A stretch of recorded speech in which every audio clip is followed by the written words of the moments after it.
I believe that Sharif and Nicole have just been arrested. So I was with Rick Rowley of Big Noise Films. We were filming delegate interviews. I had just talked to a veteran from Virginia.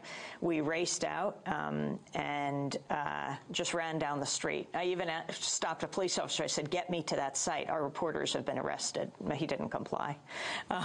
But we were running as fast as we could, and the police had blocked off different areas of St. Paul, so we had to even run more of a detour. We kept running down the street. Finally, we made our way. I had, of course, my credentials flying, because you have the top security credential to be on the convention floor, then our Democracy Now! Credential.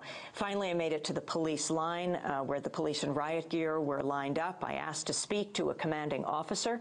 They immediately grabbed me. I said, "Sir, I just want to speak to a commanding officer. My reporters are inside. They've got their ID. I mean, we've done this in New York as well when there is confusion about a reporter."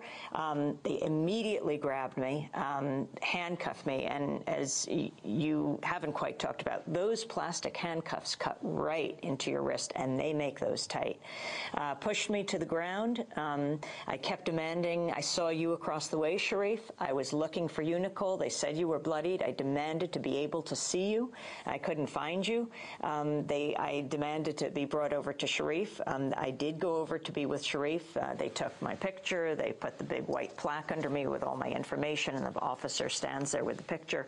I kept demanding to see the reporters, asking why we're being arrested.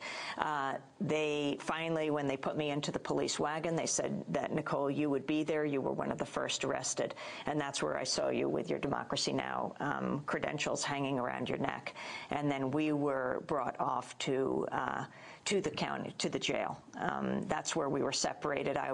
They have these, those who are charged with misdemeanor are put in the, they have these pens inside the police garage. So I was brought there. As I came in and I was speaking to the corrections officers, who did identify themselves. I kept asking every officer to identify themselves. A St. Paul cop behind them kept screaming, "Shut up, you shut up." And I said, "I want to know what your name is or your badge." "Shut up, he said. I think to the chagrin of the corrections officers, one of the head guys in the jail came over and said, "He's not ours. We can't force him to identify himself. Our policy is that they identify themselves." And stayed there for several hours. Ultimately, they released me, interference with, I think they said, the judicial process or with a peace officer. I thought you were going to come in with me, but they said you were brought to jail. So where were you, Nicole? Well, first of all, one thing that you just left out from the paddy wagon that I just want to recall is when you and I were both banging on the glass and we said, "We're press, we're press." Their response to that was, to tell each other the two people in there were not being cooperative.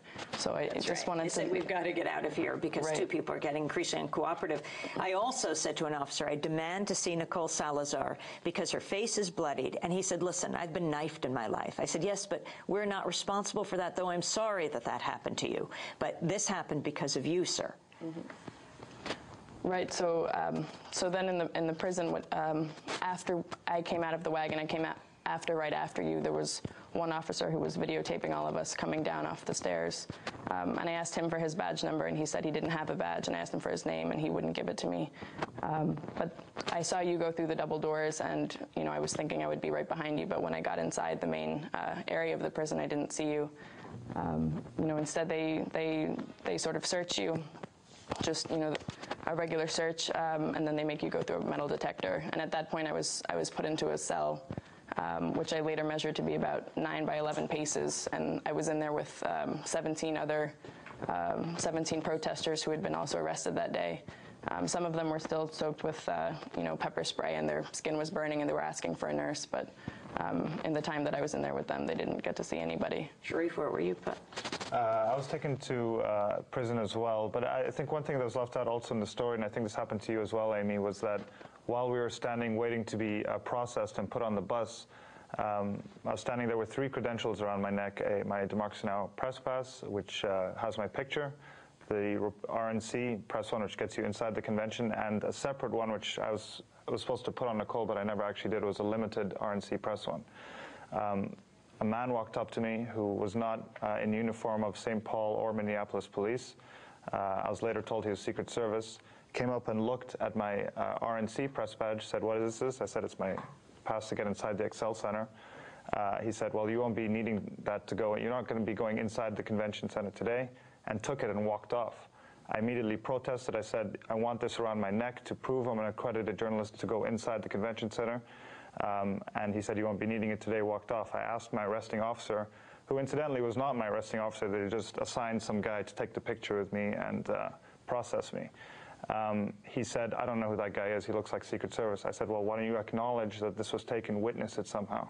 And he refused to do so, and I believe they did the same to you. They took that pass off your neck. The Secret Service came up, and he ripped it off of my neck. Right. And I said, "That is my pass. I want a receipt that you have taken that." But, of course, they didn't give it. And then once I was put on the bus as well, and just to reiterate what you were saying, while I was being arrested, I was, slammed violently. I got scratches on my elbow and bruises on my chest and back. But the most painful part of it was these plastic handcuffs. They were extremely tight. Getting onto the bus, I asked one of the officers, I said, "Can you just cut these off and put on new ones because you can't loosen those?" And his response to that was to grab them and tighten them. So it was very painful on the way. I actually still don't have feeling in part of my hand. The same with mine. In fact, when they took mine off and put on new ones, they also were tighter. Right. And they kept saying they're not tight, and we kept saying, no, they're digging in. And so I think the other major issue is the level of harassment of the press, and we're seeing it increasingly. Of course, we just came out of Saturday where we raced from the airport, got a text that that eyewitness video, which did such a remarkable job, as the New York Police Department will also admit, documenting what happened in 2004 at the RNC. The Eyewitness Video Collective was in a house in St. Paul. They just arrived, beginning to organize their week of documenting what was happening here. And there was a preemptive raid in the house. They didn't even have a warrant for this house. They had a warrant for the house next door, and the police moved in, and we documented all of that. I have to say, when I was inside the jail, next to the pens, I asked one of the St. Paul cops what he thought about these preemptive raids. He said, "Awesome. Awesome." Well, that's another thing. I kept saying, they kept asking, "What are you doing here? Why are you here?" I said, "We're here. We're press. We're here to bear witness to what's going on. That's why we're in the streets." And he kept saying, "Oh, you should use a telescopic lens, or when it gets rowdy, you should just stay behind the corner." I said, "No, that's not what we're here to do.